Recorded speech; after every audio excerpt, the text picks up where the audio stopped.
안녕하세요. 또 이 마이크를 켰습니다. 대통령 체포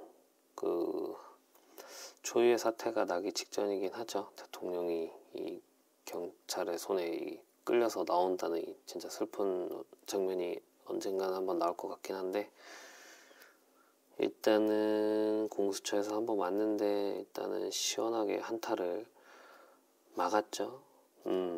시원하다 표현하면 안 되겠다. 입구는 뚫렸는데 어찌됐건 막았죠.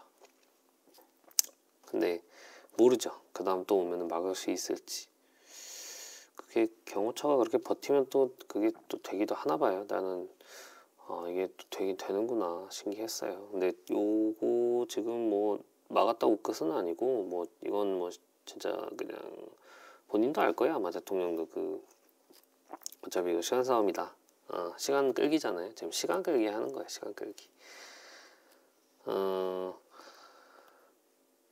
지금 내란죄가 빠진다. 일단 뺐다라는 얘기가 있습니다. 내란죄가 뭐 성립되는 가장 큰 요건이 뭐 국헌문란 이런 게 있는데, 사실 뭐 증거야 뭐 그 당시에 카메라가 사람들이 유튜브로 워낙 많이 찍어가지고 뭐 증거가 많기도 하고, 지금 속속들이 나오는 거 보면은 뭐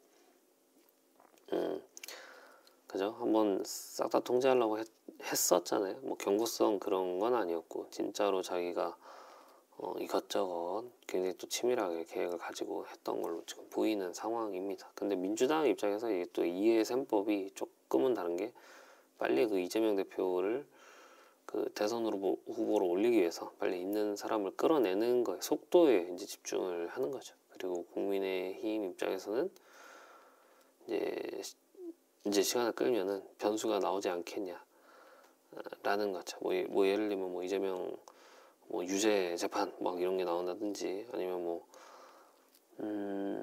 어떤 뭐 경제적인 뭐 타격이 온다 막 이런 거 했을 때, 뭐 우리 행정부가 막 제대로 막 일을 못한다 이러면 이게 다 탄핵 때문이다 이런 식으로 또 덮어씌우기도 할 것이고요.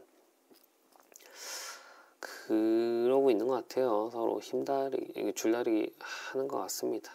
근데 이 내란죄라는 게 생각보다 되게 세요. 내란죄 만약에 성립이 된다 이러면 일단 뭐 사형 무기징역도 있는데, 사실 이게 크죠.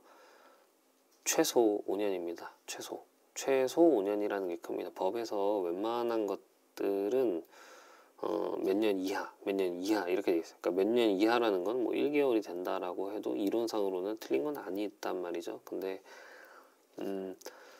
뭐 몇 년 이상 이런 게 있어요. 그거는 이제 연수는 작은데 아무리 죄가 가벼워도 아니 죄가 가벼운 건 아니죠. 보통 그러면 죄가 크죠. 근데 거기 해당이 된다 그러면 무조건 판사가 그 이상을 판결을 내려야 되는 그런 겁니다. 그렇기 때문에 내란죄는 굉장히 큰 죄예요. 큰 죄. 옛날로 치면 반역죄지 뭐. 그렇기 때문에 이거를 맞다 틀리다를 헌재에서 판단을 할 때 굉장히 부담스러울 겁니다. 그것도 현직 대통령, 우리 역사에서 대통령이라고 하는 사람을 징역 뭐 5년, 뭐 10년 막 이렇게 해야 되는 상황인데, 이 부담스러워서 어떻게 하기가 좀 어렵지. 그래서 일단 이거 빼달라고 한 것 같고, 뭐 민주당 입장에서도 빨리 속도 내야 되니까 그게 또 맞을 것 같고, 근데 국민의힘 입장에서는 이걸 계속 이게 중요하다 이렇게 하면서 이제 물거들어지는 뭐 그런 상황이라고 보여요. 이번에 지금 유튜브에 청와대 뭐 관저 이런 거 치면은 그 유튜브 굉장히 많이 나옵니다. 채널들이. 이번에 계엄 때도 그랬죠. 그래서 이런 거 보면은 저는 그런 생각이 들어요.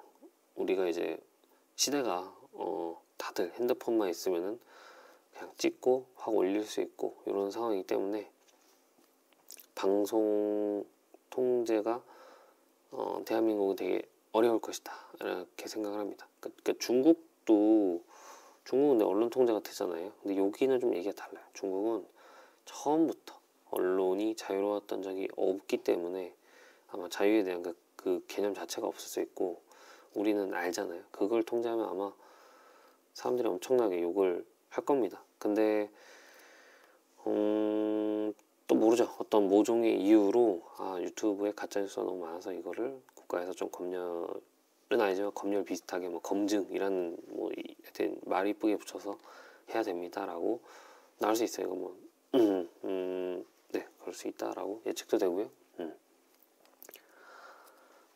쿠데타가 5.16에 비추어 우리나라 쿠데타가 어떻게 순서로 이루어졌나 사실 그게 좀 궁금했었는데 살짝 한번 찾아보니까 첫 번째는 총 6개 순서로 갔는데 첫 번째 일단 군을 통제했습니다.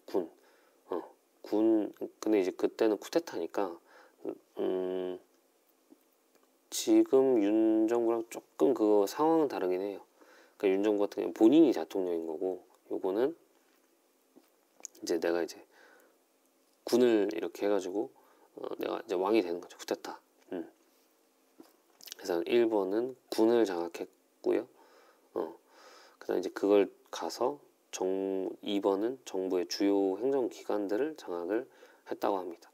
그 다음에 요걸 가지고 이제 3번인 그 방송 언론 통제했고, 근데 그 당시에 방송이란 게 많지 않으니까 뭐 KBS, MBC 또 뭐 있을까요?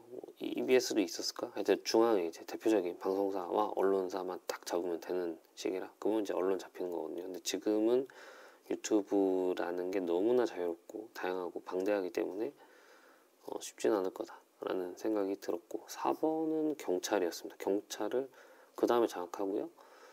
그 다음에 의외로 5번이 늦었는데 5번이 국회, 입법부와 그리고 또 법원, 사법부를 5번째로 장악을 합니다. 그리고 6번째가 통신과 교통 쪽인데 옛날에는 뭐 인프라가 뭐 막 그렇게 막 다양하거나 엄청 규모가 또 크거나 뭐 그런 건 아니었으니까 어떻게 바자작 할 수 있었다고 보는데 지금은 보자 안 되죠. 윤 대통령이 일단은 뭐 군을 장악할 필요는 없죠. 국방부니까. 근데 아마 그 전체 군을 정말 다 이 사람들에게 공감대를 형성하기는 무리가 있었을 겁니다. 분명히. 그래서 지금 어느 정도 윗선만 또 자기랑 색깔이 같은 사람만 있었던 거고요. 주요 정부 기관을 장악한다 이런 것도 필요 없었겠죠. 대통령이니까. 3번은 방송 언론인데 여기는 제가 아까 말씀드렸다시피 불가능하죠. 유튜브로 찍고 있어요. 유튜브 자체를 차단하면 모를까. 4번은 경찰인데 이번에 계엄 때 경찰이랑 군이랑 같이 움직였죠. 5번이 이제 문제죠. 국회, 사법부 이거를 이제 하려고 했는데 사법부는 아니었던 거고 일단 국회를 장악하려 했죠. 근데 법적으로는 안 된다고 합니다. 아예 계엄이. 계엄으로 입법부를 장악할 수는 없다. 왜냐면 이제 계엄이라는 걸 풀 수 있는 유일한 장치가 입법부에 있기 때문에 국회를 통제하면 안 되는 거였고 사법부는 할 수 있다고 해요. 행정권, 사법권 요거를 이제 군이 장악해서 이제 국가를 안정시키는 데 쓰는 게 계엄이라는 거지요. 그리고 6번은 이제 뭐 통신과 이제 교통 통제인데 뭐 경찰 아까 장악했으니까 교통도 통제가 되겠죠. 네, 그런 순서로 가서 이번에 이거를 쿠데타라 하기도 하기도 그렇고 아마 국헌문란 여기에 좀 해당이 될 건데 이제 그것도 굉장히 신중해야 된다. 그렇기 때문에 내란죄가 신중하게 적용이 되는 어찌됐건 요거는 시간이 엄청 걸릴 거고 그래서 민주당 입장에서는 요거를 좀 뒤로 빼고 요거는 나중에 형법으로 따로 다루고 일단은 이 정도 사안만으로도 계엄을 했다, 비상조치 했다만 것만으로도 이 대통령이 자격이 있는가 해서 이제 지금 이제 이거를 탄핵해가지고 끌어내리려고 하고 있고 많은 지금 국민들이 일단